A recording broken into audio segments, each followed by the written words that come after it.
catastrophe de l'automne 1922 reste dans les mémoires. Un déplacement de population avait été ordonné.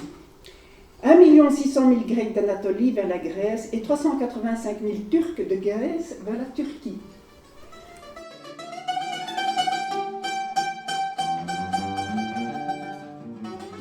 Des musiciens venus d'Asie mineure se retrouvaient dans quelques tavernes louches des bas quartiers de Pérée. Ils fumaient, ils buvaient, se droguaient parfois et jouaient du baglama, de la guitare et du bouzouki. Ce dernier instrument commençait à résonner de plus en plus pour finalement prendre tout son essor et devenir, à partir des années 1950, omniprésent dans toute la Grèce.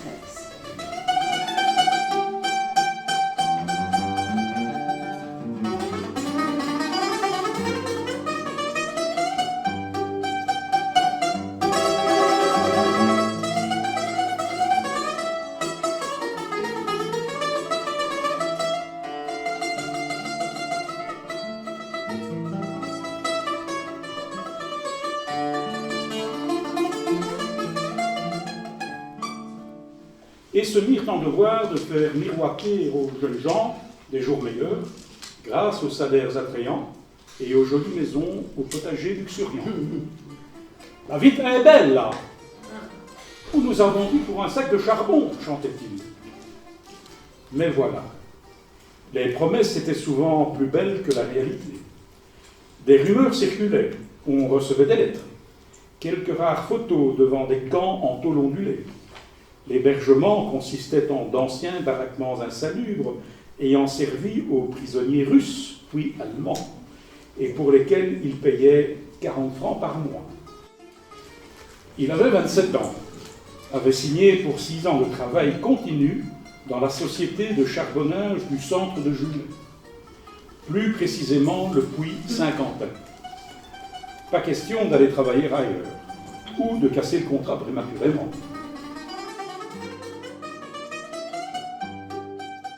Mon deuxième réel souvenir, c'est la gare. Une gare pleine de monde, puante et bruyante. Je suis assise avec mon frère sur les valises et nous attendons le train qui nous amènera à Charleroi. Je ne chante plus. J'ai très peur. J'ai froid. Les gens m'effraient et je ne les comprends pas. Ils ne parlent pas la même langue.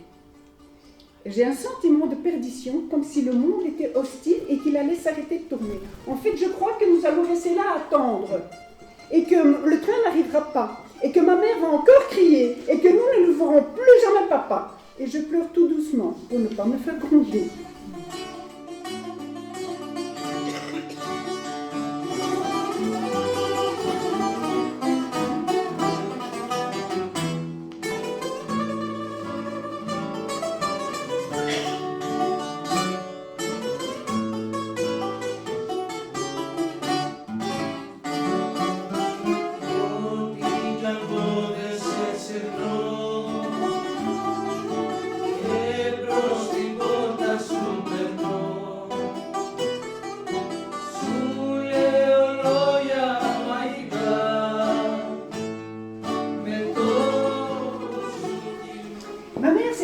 Un joli imprimé bleu pour une robe de soirée et puis un lainage rouge pour un manteau. Elle avait fait coudre ces 2 pièces chez une Italienne couturière de son état.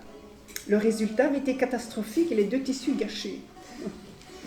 Elle décida donc de coudre dorénavant ses vêtements elle-même, aussitôt dit, aussitôt fait. La première des découvertes, c'est qu'elle était très douée pour la couture. Elle parvenait à confectionner de ravissantes robes, de jupes et de jolis corsages, aussi bien pour elle que pour moi.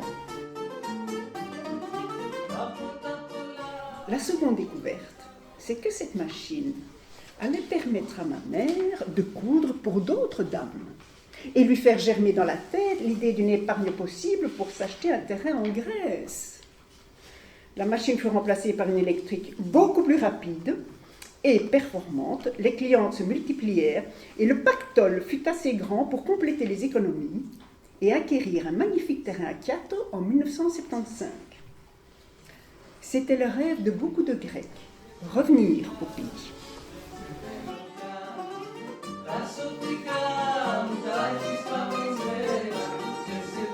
À quelques jours de Noël, éclatait la grève du siècle, mettant des milliers de familles dans le plus profond désarroi pendant 24 jours et paralysant le pays. Nous avions ressorti nos petites casseroles en alu pour la soupe populaire. La grogne allait se généraliser dans tous les bassins industriels wallons, flamands et bruxellois, faisant quelques 700 000 grévistes. Toutes les lettres de Papou commençaient inlassablement par les mêmes mots, les mêmes phrases. Mes chers enfants, au moment où je vous écris, je suis en bonne santé.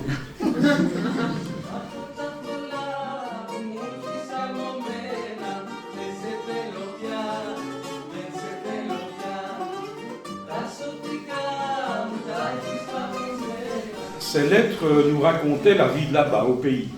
Elles nous disaient combien on leur manquait, mais combien aussi la vie était dure, et que nous avions bien de la chance d'être dans un pays de cocagne.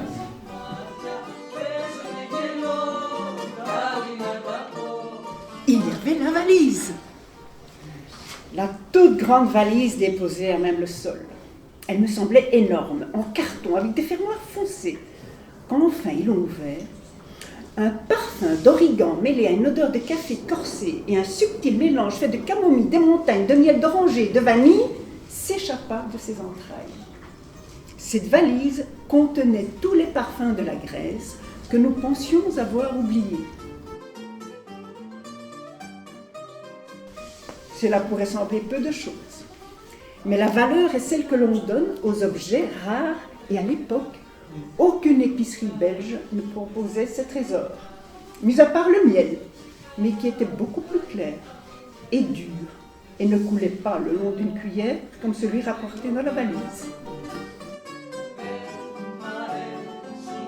Par miracle, j'ai suivi parfaitement ces cours donnés par le Daskalos, le maître, mandaté pour apprendre à ces petits exilés à lire et à écrire dans la langue de leurs aïeux. Nous avions reçu 2 livres, l'Alphabetario et Tacalapédia, avec des illustrations naïves d'enfants jouant aux billes, d'une vache dans un pré, d'un hibou, de fêtes religieuses, bref, tous les ingrédients d'un village grec bien tenu et orthodoxe à point.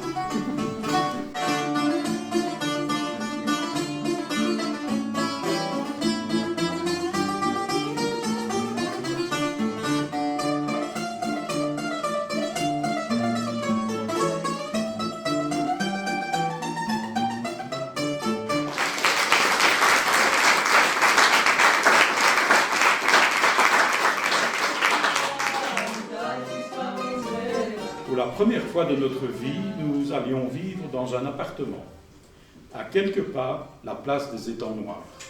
Encore du noir, comme le pays que nous venions de quitter. Les autres filles de la classe se connaissaient déjà et m'adressaient à peine la parole. Il faut dire que je restais bien planqué dans mon coin pour ne surtout pas attirer l'attention sur moi.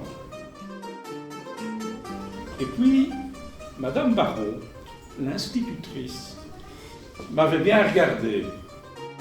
Je la vois encore écrire des fractions au tableau et me suivre du regard tout en découpant des pommes et des tartes fictives. Elle m'avait forcé de déchiffrer les lettres en m'imposant des lectures légères et faciles. Elle me corrigeait sans arrêt, inlassablement, me faisant répéter encore et encore les tables de multiplication et me reprenait sans me punir. Elle me faisait confiance.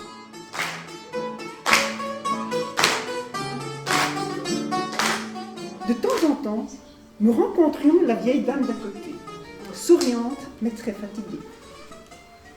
Elle traînait derrière elle un long sillage de souvenirs faits de richesse envolée, d'amour déçu, de jeunesse fanée.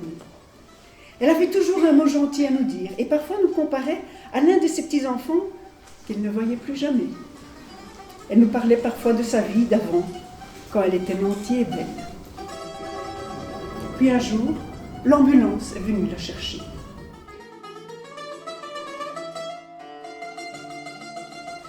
Un chemin de terre. Elle nichait cachait là, dans le fond, la maison de la famille construite par Papou et de mon père. Une vieille bâtisse, faite de grosses pierres assemblées avec du torchis, de toutes petites fenêtres, des portes basses, une toiture de tuiles rouges, une terrasse ouverte avec une vieille table et plusieurs chaises en paille. Et ils étaient tous là pour nous accueillir.